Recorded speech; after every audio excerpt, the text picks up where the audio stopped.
Bonjour à tous, alors nous nous retrouvons encore une fois de plus pour notre émission édifiante. J'ai un puissant témoignage sur notre chaîne Dieu me parle TV. Alors aujourd'hui nous avons un invité spécial, comme tous les autres invités d'ailleurs, notre frère Ahmed. Bonjour Ahmed. Bonjour Tivia. Comment tu vas? Je vais très bien. Nous sommes heureux de te recevoir sur le plateau de J'ai un puissant témoignage. Pareil pour moi aussi. Alors oui, donc voilà, notre frère Ahmed est là ce soir pour nous présenter son témoignage de la puissance du nom de Jésus-Christ dans sa vie, parce que le nom de Jésus-Christ l'a arraché, si je peux dire, des liens dans lesquels il était et qui aujourd'hui lui a donné l'assurance de tout laisser derrière lui et d'embrasser la religion chrétienne. C'est bien cela, Ahmed? D'accord, donc tu vas nous partager davantage pour édifier ceux qui nous regardent. Okay, bonsoir, moi c'est le frère Ahmed, à l'état civil c'est Diomandé Mamadou. Depuis novembre et septembre 2008, en fait j'ai au moins 4 témoignages, mais je prends la deuxième partie. La deuxième partie de mon témoignage pour vous partager ce soir. Et cette deuxième partie, ça commence en septembre 2008. Pardon. Septembre 2008. Oui. Ok, bon. Ça arrivait comme ça que j'étais au marché et du coup, j'apprends que ma fille est décédée. Bon, c'était vraiment une très grande déception pour moi, mais c'est à partir de ces décès-là que j'ai commencé à avoir des soucis aussi. D'accord.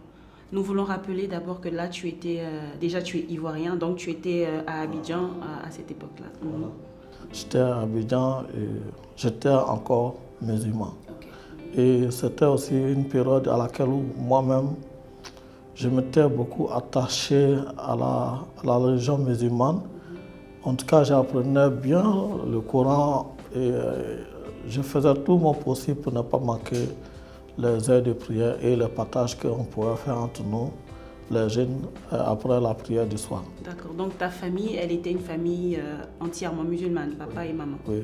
Donc, après le décès de ma fille. Et à chaque fois, bon, je voulais dire aussi par là que je suis un couturier. Donc, à chaque fois que je me retrouve, je vais au travail, je ne me retrouve pas. Tu ne te retrouves pas, qu'est-ce que ça veut dire? Bon, je ne sais pas comment expliquer ce moment-là, mais je suis perdu complètement au travail. Et j'avais des amis qui me côtoyaient à ce moment-là, qui ont commencé à me poser des questions, mais en fait, c'était aussi bizarre aussi pour eux, le fait que j'étais absent toutefois qu'ils me parlent. En fait, tu avais des troubles. Tu n'arrivais pas à reconnaître ce que tu vivais, tu étais... C'est ça. Ok. Et c'est quand je suis en dehors de l'atelier, bon, je me retrouve. Et c'est cela qu'on a commencé à chercher des moyens, aller voir des féticheurs, des marabouts, pour soigner ce problème. Et jusqu'à le 22 décembre 2008, et que je suis tombé malade et que j'avais perdu connaissance jusqu'à le 25. Donc du 22 au 25, tu étais totalement... J'avais perdu connaissance. Ok. Donc j'étais dans une clinique, puis jusqu'au 25, tout allait bien, je suis sorti de l'hôpital. Mais la situation n'a pas changé pour autant.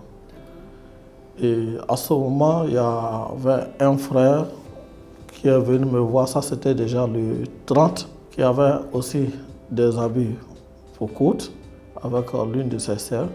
Mais la tenue était finie, mais je n'arrivais pas à finaliser vu le problème que j'avais. Voilà. Et le frère en question m'a demandé s'il pouvait prier pour moi. Je n'ai pas eu de problème pour lui répondre. Et c'était déjà entre 20h et 21h. Donc, il a fait sa petite prière.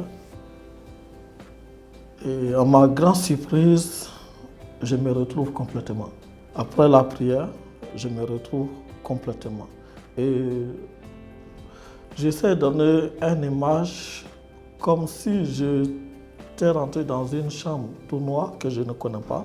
C'est-à-dire on me met dans une pièce de la maison tout noire, il n'y avait pas de lumière. Et après, on allume la lumière et je vois tout ce qui se trouve dans la chambre.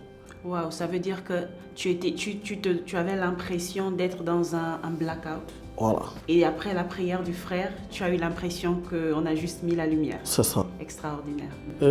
Et ça m'a vraiment marqué. Et en tout cas, j'étais conscient de tout ce que je fais, tout ce que je dis. Maintenant, j'étais conscient. Mais malheureusement pour moi, j'avais plus de dégâts dans le travail avec les employés, puisque moi-même, j'étais là, mais j'étais absent. Et franchement, c'était difficile pour moi après ce temps de prière.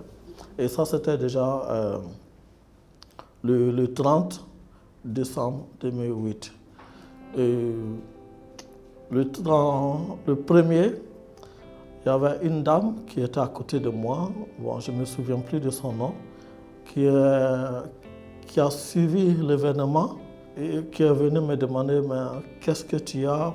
Pourquoi je suis venu te voir plusieurs fois, mais j'ai vu que ça n'allait pas. Maintenant, je vois que ça va un peu, mais je souhaiterais qu'on va voir un marabout. Parce que ce qui t'arrive, ce n'est pas vraiment normal. » Donc, si je comprends bien, toi, tu allais déjà bien après la prière du frère. Oui. Mais la dame encore, elle te propose d'aller voir un marabout. C'est ça. Donc, on allait voir ce marabout. Et arrivé chez le marabout a pris mon nom et celle de ma maman. Et après, il m'a demandé, bon, voici ta situation. Est-ce que tu es prêt à supporter ce que je vais te dire? Je dis oui. Il dit non, c'est quand même délicat. Si tu veux, je vais dire à la dame ce qui se passe dans ta vie. Elle va t'expliquer. Parce que je ne suis pas sûr que tu pourras supporter ce que je vais dire. Bon, je me suis dit, avec ce que j'ai traversé déjà, je ne vois pas ce qui est plus pire que ça. Mais je suis là, il faut le dire.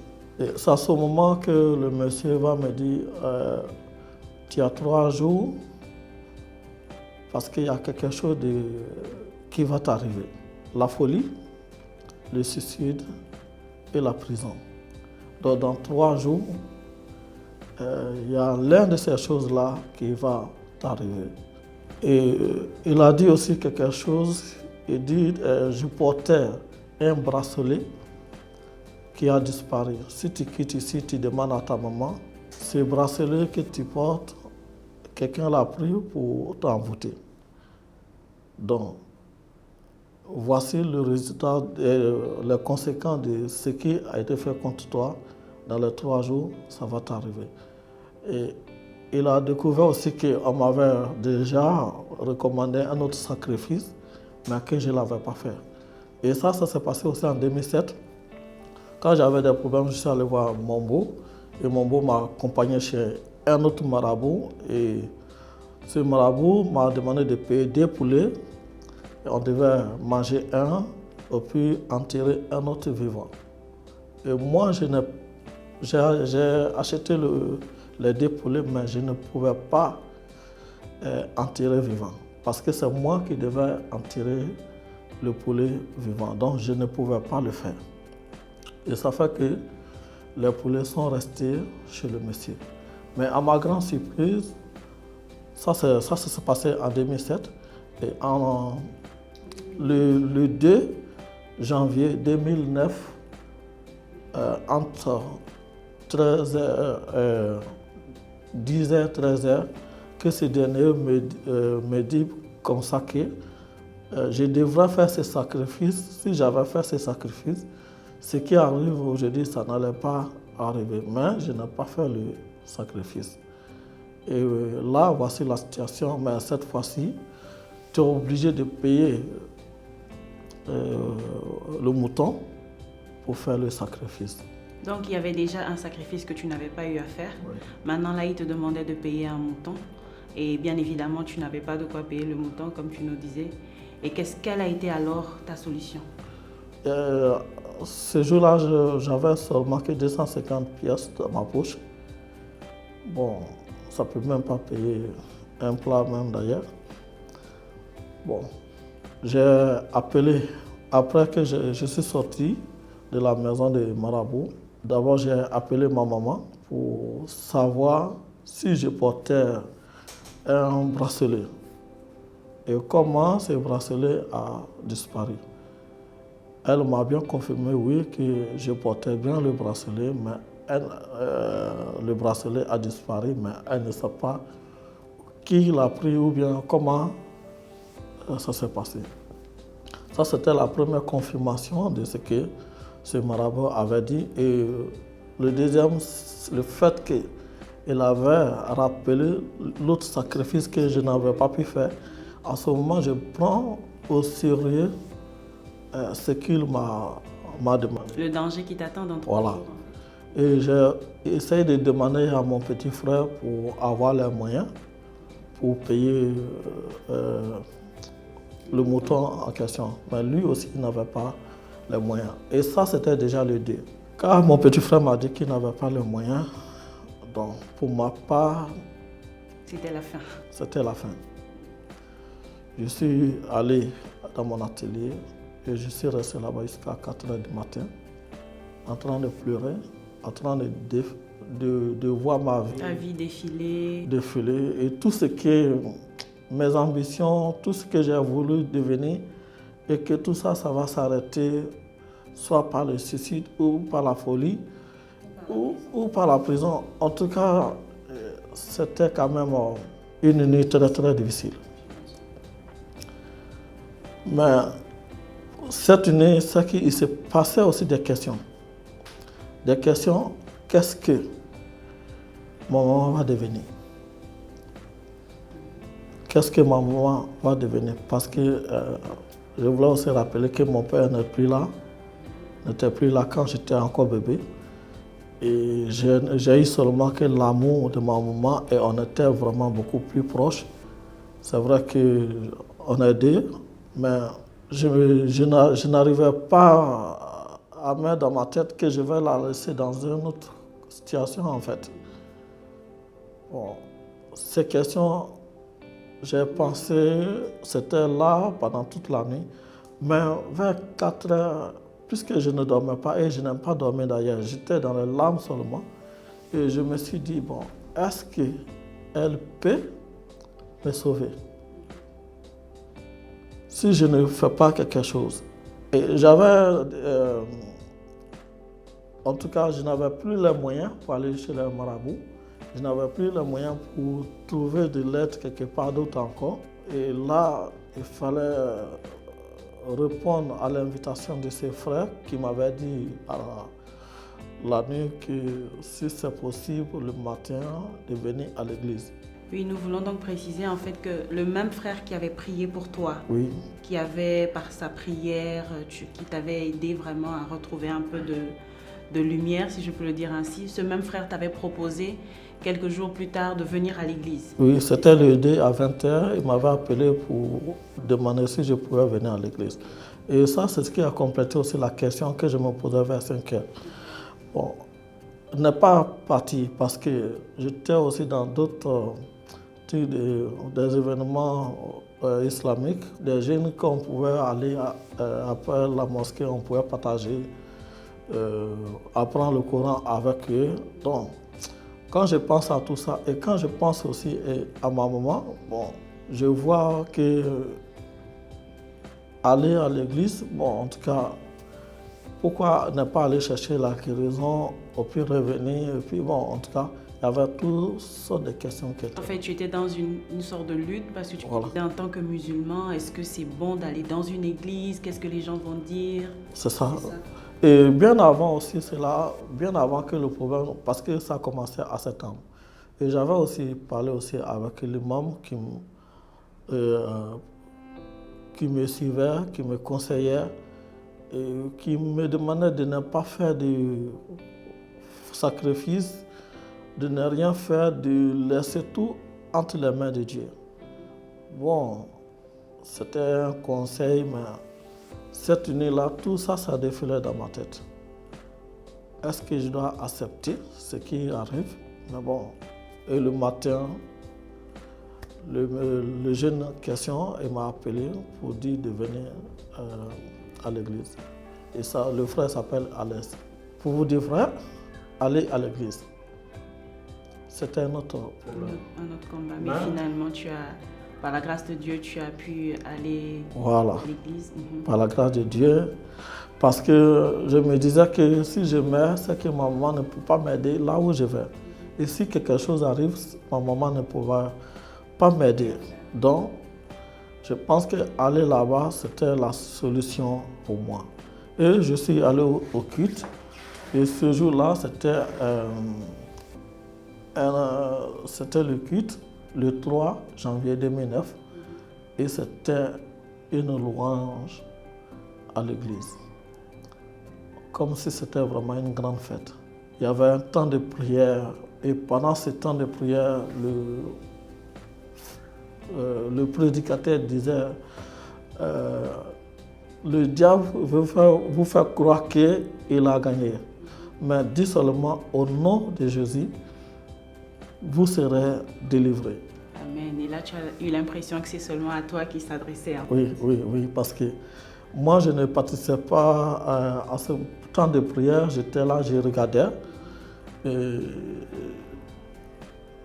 En tout cas, chacun, je peux dire qu'au lieu de dire prière, moi, je considère que chacun criait de gauche à droite, à côté de moi. Et j'étais là et je regardais. Mais jusqu'à la fin du temps de prière, mais le prédicateur ne pouvait que répéter. Hein? Ne vous laissez pas abattre. L'ennemi veut faire croire qu'il a pris le dessus. Non, et il ment. En fait, il répétait. C'était la même chose. Et il dit seulement, dis au nom de Jésus.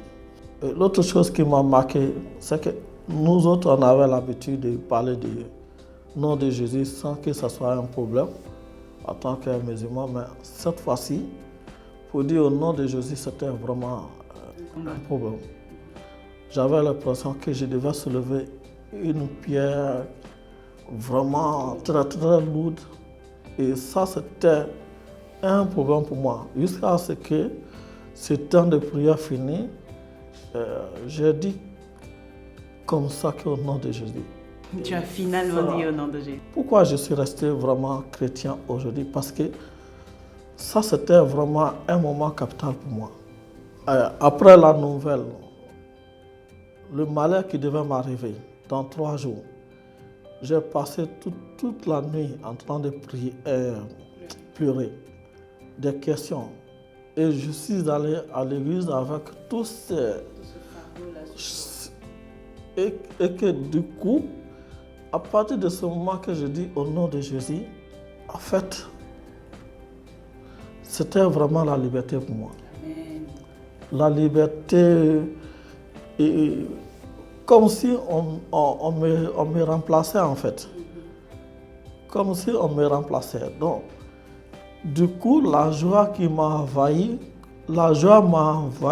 carrément. Et quand je suis sorti de l'église, tous ceux qui m'avaient vu bien avant, parce que c'est vrai que je parle de Dieu, mais les choses n'ont pas commencé le 2. Ça a commencé depuis septembre 2008. Mais tous ceux qui m'ont vu à ce moment-là, est-ce que j'étais bien portant? Est-ce que j'avais une bonne mine? Mais c'est le 3, dimanche le 3 2009. Et tous ceux qui me voyaient, tous ceux qui étaient autour de moi, en tout cas, ils ont regardé, on me regardait avec une très bonne mine. Et moi-même, au plus profond de moi, il n'y avait plus ces questions-là. Dans 3 jours, il y a quelque chose qui va m'arriver. Personnellement, c'est la joie qui était en moi, c'était plus que ce qui va m'arriver dans les 3 jours. En tout cas, tu as expérimenté de façon claire la puissance du nom de Jésus-Christ. C'est tout. Parce que dès que tu as dit au nom de Jésus, toute la peur, tout le poids est totalement parti et tu as été rempli d'une joie incommensurable. Et du coup, après, tu ne t'es plus dit, bon, dans 3 jours encore, qu'est-ce qui va se passer? Tu n'as carrément plus pensé à ça, en fait. En tout cas, cette journée, quand même, c'est...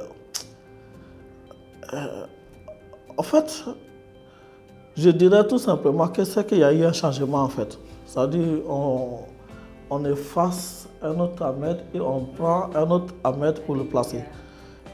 C'est vrai qu'à partir de lundi, qu'il fallait penser aux des problèmes, des coutumes qui ont été mal faits. Il fallait trouver solution à ça. Il fallait penser aussi au loyer. C'est vrai, tous ces problèmes étaient là.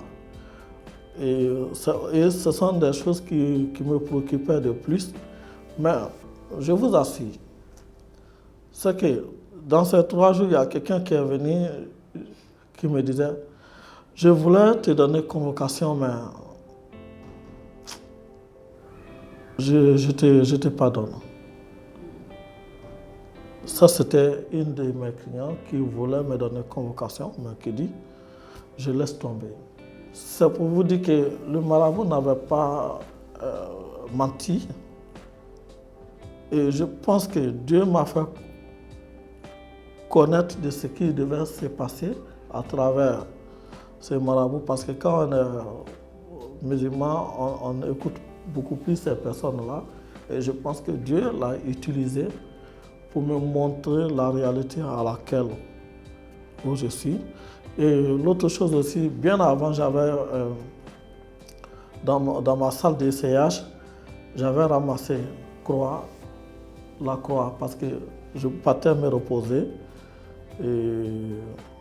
entre midi et 13h. Et pendant ce moment, j'ai vu la croix à la salle d'essayage. Bon, j'ai pris pour les jeter. Je me suis dit que peut-être que quelqu'un l'a laissé là-bas. Et 2 fois. En fait, là, on voit que ce qui s'est passé avant, c'est tu étais dans une phase où le Seigneur te préparait petit à petit, voilà. Petit à petit, jusqu'à ce moment où vraiment il t'a rencontré, où il a fait le miracle dans ta vie. Et j'aime beaucoup cette phrase que tu dis quand tu dis qu'il t'a remplacé, c'est-à-dire qu'il a pris l'ancien Ahmed et il l'a mis un nouveau. Et c'est ce que la Bible dit en fait. Quand on est en Christ, on est une nouvelle créature. Pour beaucoup, on vit cette expérience, si je peux dire un peu petit à petit, mais toi, tu l'as vécu en mode tellement rapide. Et nous bénissons le Seigneur pour ton témoignage. Je pense que ce témoignage va encourager quelqu'un, va édifier quelqu'un dans sa marche. Quelqu'un qui peut-être est sous le fardeau et sous le poids d'une domination, d'une condamnation. Au travers de ce témoignage, vraiment peut juste dire... Le nom de Jésus a la puissance de me délivrer et de me libérer de toute forme de lien, de condamnation. Si ta maman, ta grand-mère a pu dire des choses sur ta vie, si les marabouts ont pu dire des choses sur ta vie, le nom de Jésus a la puissance de te délivrer de cela. Et il faut que tu crois, parce que Ahmed a vécu ça et aujourd'hui témoigne. Et toi également, tu peux vivre ça et témoigner de la puissance du nom de Jésus. Est-ce qu'Ahmed, tu aurais quelque chose à dire si tu veux encourager quelqu'un? Est-ce que tu as un mot de fin à dire? Ce que je peux demander à toutes ces personnes qui doutent encore, si Jésus existe ou pas. Parce que moi aussi, même après ces événements, il arrivait qu'avec certains documentaires ou certains débats, que par moments j'ai eu à douter. Mais je me souviens de ce jour précis, c'est-à-dire le 3 janvier 2009. À partir du nom de Jésus simplement, j'ai retrouvé la vie. Donc je peux vous dire avec assurance que Jésus, ce n'est pas qu'une histoire, il existe vraiment. Et j'ai parlé de 4 témoignages. Et ça, c'est la deuxième partie. La troisième partie, c'est à partir du moment que j'ai rencontré troisième partie, à partir du moment que j'ai rencontré le Seigneur. Et ça, on en reviendra sur ça par la grâce de Dieu. Alors vraiment, gloire à Dieu, nous sommes vraiment dans la joie. Moi, je suis tellement édifiée, tellement encouragée et j'espère que ce sera également le cas pour toutes les personnes qui vont regarder ton témoignage. Et on se dit à tout moment que Dieu vous bénisse.